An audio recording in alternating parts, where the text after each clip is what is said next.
अध्याय 13 महासागरीय जल भाग 4 प्रकरण महासागरीय जल का तापमान। तो आज हम महासागरीय जल के तापमान के बारे में अध्ययन करेंगे। तो महासागरीय जल के तापमान के बारे में देखते हैं। तो जो महासागरीय भाग हैं उसके तापमान की, चाहे वो ऊर्ध्वाधर है या क्षैतिज तापमान है, उस तापमान में भिन्नताएं पाई जाती हैं। महासागरीय तापमान में भिन्नता क्यों पाई जाती है? क्योंकि सौर ऊर्जा के द्वारा जो महासागर को तापमान मिलता है वो अक्षांश के आधार पर तापमान अलग प्रकार से मिलता है, धाराओं के आधार पर तापमान अलग प्रकार से मिलता है। ऐसे अलग अलग भागों में अलग अलग तापमान पाया जाता है। तो महासागरीय जल का तापमान भी अलग अलग पाया जाता है। तो महासागरीय जल भूमि की सतह सौर ऊर्जा के द्वारा गर्म होता है और स्थल की तुलना में जल के तापमान व शीतलन की प्रक्रिया धीमी होती है। स्थल की तुलना में जल के तापमान व शीतलन की प्रक्रिया धीमी होती है। तो हमने पढ़ा है कि धरातल है वो तीव्र गति से गर्म हो जाता है और तीव्र गति से वापस ठंडा होता है। लेकिन तापमान देखते हैं तो ये तापमान सूर्य से प्राप्त होता है। जब सूर्य से तापमान अधिक होने के कारण धरातल अधिक गर्म हो जाता है और जब सूर्य उस जगह से हट जाता है और रात्रि हो जाती है उसमें धरातल तीव्र गति से तापमान कम कर लेता है और ठंडा हो जाता है। लेकिन जल को हम देखते हैं कि जल रात को गर्म होता है लेकिन सुबह ठंडा होता है, दोपहर को भी ठंडा होता है। इसका कारण क्या होता है कि तापमान ग्रहण करने की क्षमता है वो जल में धीमे धीमे है। जल है वो बहुत देरी से गर्म होता है, बहुत देरी से ठंडा होता है। इस कारण से हम कह सकते हैं कि जल के तापमान और शीतलन की प्रक्रिया बहुत धीमी होती है। अगर हम तापमान के वितरण को प्रभावित करने वाले कारकों को देखते हैं तो प्रमुख रूप से 4 कारक पाए जाते हैं। पहला कारक है अक्षांश, दूसरा है स्थल व जल का असमान वितरण, तीसरा है सनातन पवनें और चौथा है महासागरीय धाराएं।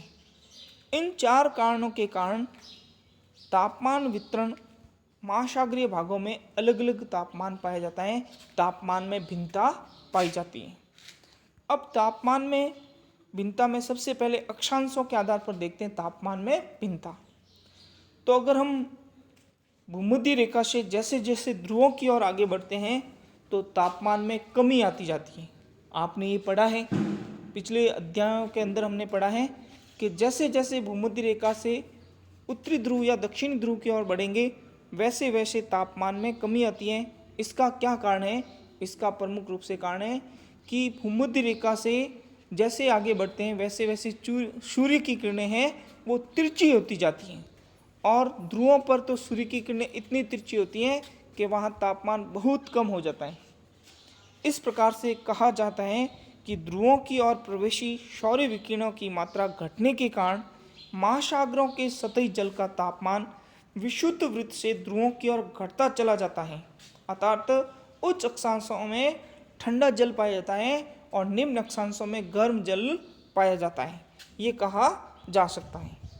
दूसरा अगर बिंदु देखते हैं तो स्थल एवं जल का असमान वितरण। हम देखते हैं कि पृथ्वी को बराबर 2 भागों में बांटा गया है। उसके मध्य से एक काल्पनिक रेखा खींची गई है, वो है भूमध्य रेखा, जिसको हम बोलते हैं 0 डिग्री अक्षांश रेखा। तो 0 डिग्री अक्षांश रेखा के ऊपर वाले भाग को उत्तरी गोलार्ध कहा जाता है और 0 डिग्री दक्षिण वाले भाग को, 0 डिग्री अक्षांश वाले नीचे वाले भाग को दक्षिणी गोलार्ध के नाम से जाना जाता है। तो अगर स्थल के वितरण को देखते हैं तो उत्तरी गोलार्ध में स्थल का भाग अधिक है, जल की मात्रा कम है। दक्षिणी गोलार्ध में जल की मात्रा अधिक है और स्थल भाग कम है।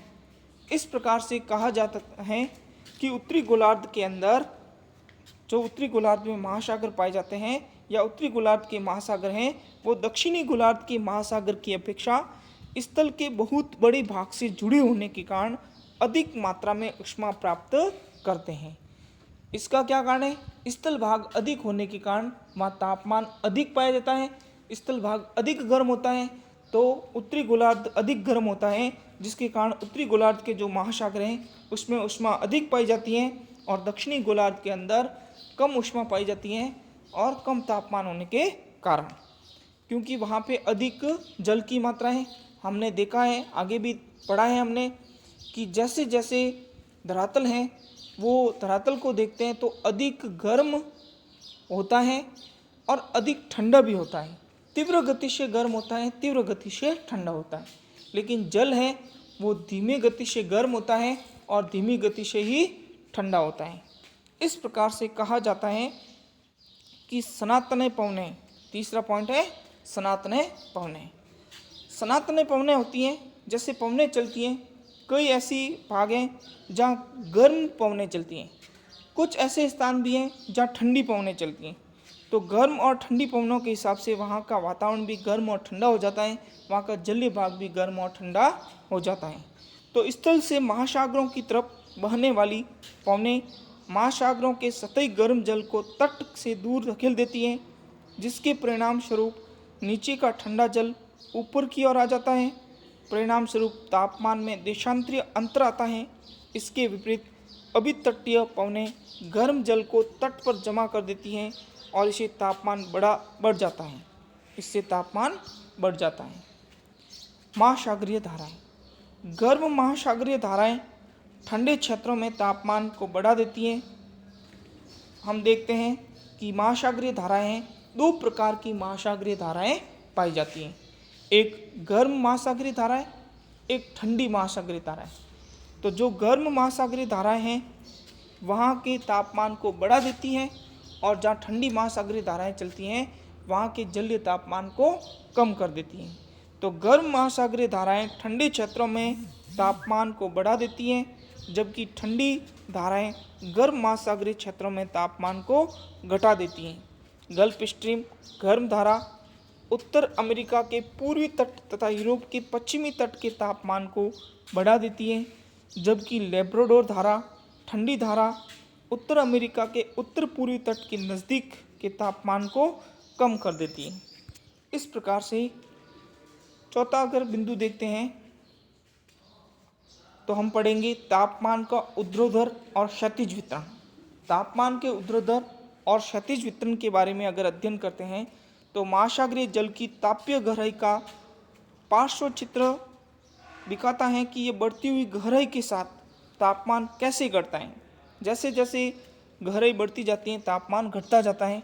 और पार्श्व चित्र महासागर के सतही जल एवं गहरी परतों के बीच सीमा क्षेत्र को दर्शाता है। यह सीमा समुद्री सतह से लगभग 100 से 400 मीटर नीचे प्रारंभ होती है एवं कई 100 मीटर नीचे तक जाती है। वह सीमा क्षेत्र जहाँ तापमान में तीव्र गिरावट आती है ताप प्रवणता या थर्मोक्लाइन कहा जाता है। जहाँ तापमान में तीव्र गिरावट आती है तो ताप प्रवणता या थर्मोक्लाइन कहा जाता है। जल के कुल आयतन का लगभग 90% गहरे महासागर में ताप प्रवणता थर्मोक्लाइन के नीचे पाया जाता है। इस क्षेत्र में तापमान 0 डिग्री सेल्सियस पहुंच जाता है और मध्यम एवं निम्न अक्षांशों में महासागरों के तापमान की संरचना को सतह से तली की ओर 3 परतों वाली प्रणाली के रूप में समझा जा सकता है। अगर हम इस तापमान के चित्र को देखते हैं, जैसे हमने पढ़ा है उसी प्रकार जिस प्रकार से हम गहराई की ओर जाते हैं, जैसे 0 डिग्री है वैसे वैसे हम गहराई की ओर जाएंगे। 0 डिग्री से 0 किलोमीटर से लगा के 5, ये सब बढ़ती हुई गहराई है जो मीटर में है। 5 metre, 1000 metre, 1500 metre, 200 metre, 2500 metre, 3000 metre, 3500 metre, 4000 metre, 4500 metre, यह गहराई है समुद्र की गहराई जो मीटर में दर्शाई गई है। और ऊपर है वो तापमान दर्शाया गया है। ये तापमान है 0 से 4 degree, 8 degree, 12 degree, 16 degree, 20 degree, 24 degree, ये तापमान को दर्शाया है।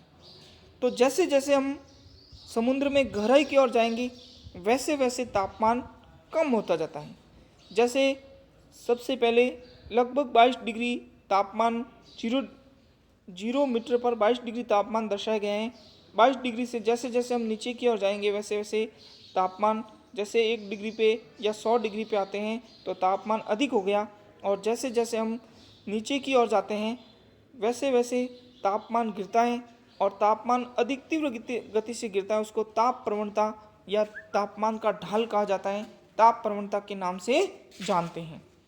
अब हम देखते हैं कि गहराई की ओर बढ़ते हैं तो तापमान धीरे धीरे घटता जाता है और अधिक गहराई पर बढ़ने पर तापमान लगभग 2 से 3 डिग्री सेंटीग्रेड तापमान भी हो जाता है। तो इस प्रकार कहा जा सकता है कि समुद्र की गहराई में जैसे जैसे जाएंगे वैसे वैसे तापमान घटता जाएगा। पहली परत गर्म महासागरीय जल की सबसे ऊपरी परत होती है जो लगभग 500 मीटर मोटी होती है। उसका तापमान 20 डिग्री से 25 डिग्री सेंटीग्रेड के बीच होता है।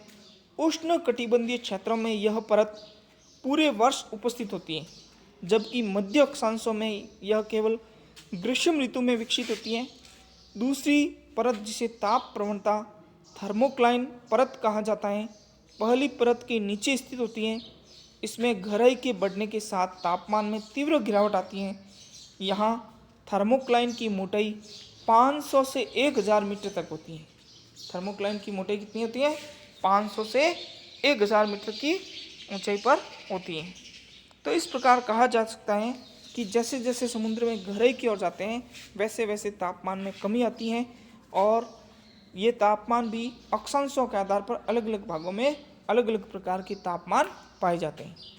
तीसरी परत बहुत अधिक ठंडी होती है तथा गंभीर महासागरीय तली तक विस्तृत होती है। आर्कटिक एवं अंटार्कटिक वृत्तों में सतही जल का तापमान 0 डिग्री सेंटीग्रेड के निकट होता है और इसलिए गहराई के साथ तापमान में बहुत कम परिवर्तन होता है। यहाँ ठंडे पानी की केवल एक ही परत पाई जाती है जो सतह से गंभीर महासागरीय तली तक विस्तृत होती है। इस प्रकार से महासागरों की सतह के जल का औसत तापमान लगभग 27 डिग्री सेंटीग्रेड होता है और ये विषुवत वृत्त से ध्रुवों की ओर क्रमिक ढंग से कम होता जाता है। बढ़ते हुए अक्षांशों के साथ तापमान के घटने की दर सामान्यतः प्रति अक्षांश 0.5 डिग्री सेंटीग्रेड होता है। कितना होता है? बढ़ते हुए अक्षांशों के साथ तापमान गिरता कितना है? 0.5 डिग्री सेंटीग्रेड होता है। औसत तापमान 20 डिग्री अक्षांशों पर लगभग 22 डिग्री सेंटीग्रेड से 40 डिग्री अक्षांशों पर 14 डिग्री सेंटीग्रेड तथा ध्रुवों के नज़दीक 0 डिग्री सेंटीग्रेड होता है। उत्तरी गोलार्ध के महासागरों का तापमान दक्षिणी गोलार्ध की अपेक्षा अधिक होता है। उच्चतम तापमान विषुवत वृत्त पर नहीं बल्कि इससे कुछ उत्तर की तरफ दर्ज किया जाता है। उत्तरी एवं दक्षिणी गोलार्ध का औसत वार्षिक तापमान 19 डिग्री से 16 डिग्री सेंटीग्रेड के आसपास होता है। यह भिन्नता उत्तरी एवं दक्षिणी गोलार्ध में स्थल एवं जल के असमान वितरण के कारण होता है।